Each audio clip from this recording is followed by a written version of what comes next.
नमस्कार। आज हम एक बहुत ही अहम मुद्दे पर बात कर रहे हैं। मन की बात, मानसिक स्वास्थ्य की समझ और सहारा।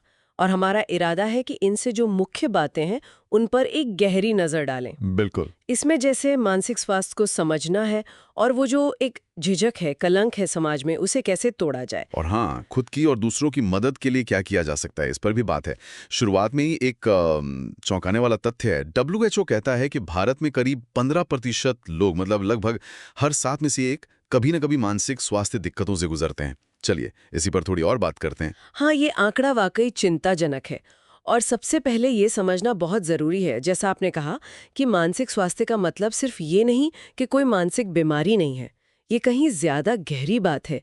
ये हमारी भावनात्मक, मनोवैज्ञानिक और हाँ, सामाजिक भलाई से जुड़ा है। अच्छा, सोचते कैसे हैं, महसूस कैसे करते हैं, व्यवहार कैसे करते हैं? बिल्कुल वैसे ही जैसे शारीरिक स्वास्थ्य हमारे शरीर के लिए ज़रूरी है। ये बात तो बिल्कुल सही है। पर फिर भी अक्सर देखते हैं कि लोग इस पर खुलकर बात करने से कतराते हैं। ये हिचक क्यों है इतनी? हाँ, ये एक बहुत बड़ा सवाल है और इसका सबसे बड़ा कारण है शायद वो सामाजिक कलंक, वो स्टिग्मा जो इससे जुड़ा है। इसे अक्सर लोग एक तरह की कमजोरी या कोई शर्म की बात समझते हैं। हाँ, ये तो है। और भारत में तो खासकर पागलपन या दिमागी कमजोरी जैसी पुरानी गलत धारणाएं हैं, वो आज भी लोगों को रोकती हैं कि वो मदद मांगे। और फिर जानकारी की कमी भी है। लोगों को पता ही नहीं होता कि ये भी एक तरह की सेहत है जिसका ध्यान रखना है। सालों तक चुपचाप सहते रहते हैं, शर्म के मारे। तो ये जो छुप्पी है, ये जो कलंक का एक चक्र बन गया है, शिक्षा इसे तो मतलब मानसिक स्वास्थ्य के बारे में सही जानकारी फैलाना। जैसे ये समझाना कि डिप्रेशन सिर्फ उदासी नहीं है, ये एक बाकायदा मेडिकल कंडीशन है जिसका इलाज हो सकता है। सही बात है। दूसरा है खुली बातचीत, अपने अनुभव साझा करना, चाहे छोटे ही क्यों ना हो। इससे दूसरों को भी हिम्मत मिलती है। बिल्कुल। और तीसरा, जो शायद सबसे जरूरी है, वो है सहानुभूति। दूसरों की बात सुनना बिना किसी जजमेंट के। सिर्फ ये कह देना, अरे तुम ठीक हो जाओगे, काफी नहीं है। पूछना चाहिए, मैं तुम्हारी मदद कैसे कर सकता हूं, या मैं तुम्हारे साथ हूं। हाँ, वो सहानुभूति वाला पॉइंट बहुत अहम है। हम अक्सर सलाह देने लगते हैं, बजाय कि बस सुने। अच्छा, इसी को आगे बढ़ाते हैं।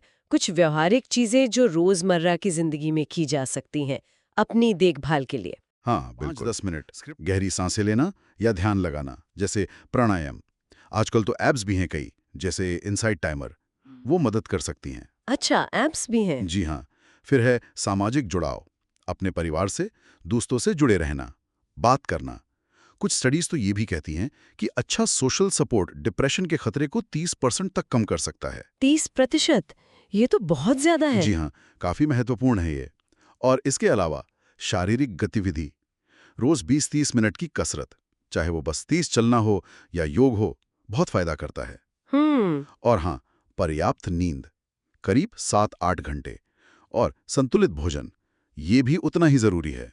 और एक और बात, अपनी सीमाएं तय करना सीखना, मतलब जरूरत पड़ने पर ना कहना, ये भी मानसिक स्वास्थ्य के लिए बहुत जरूरी है। ये सारी बातें सुनने में तो आसान लगती हैं, पर शायद रोज की जिंदगी में इन्हें अपनाना ही असली चुनौती है। और अगर किसी को लगे कि उसे पेशेवर मदद चाहिए, तो उसके लिए क्या रास्ते हैं? और दूसरे सरकारी अस्पताल भी हैं जहां कम खर्च पर या मुफ्त में मदद मिल सकती है। इसके अलावा आजकल ऑनलाइन प्लेटफॉर्म भी काफी मददगार हैं, जैसे आई कॉल है, ये एक टेली काउंसलिंग सेवा है। और संगत जैसी संस्थाएं भी हैं जो मानसिक स्वास्थ्य पर काम करती हैं। अच्छा। और अगर कभी एकदम तत्काल मदद की जरूरत महसूस हो, तो सरकार की किरण हेल्पलाइन है।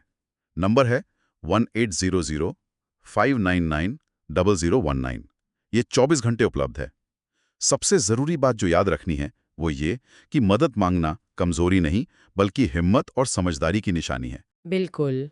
तो हमने आज समझा कि मानसिक स्वास्थ्य कितना अहम है और वो जो हिचक है, उसे हटाना कितना ज़रूरी है।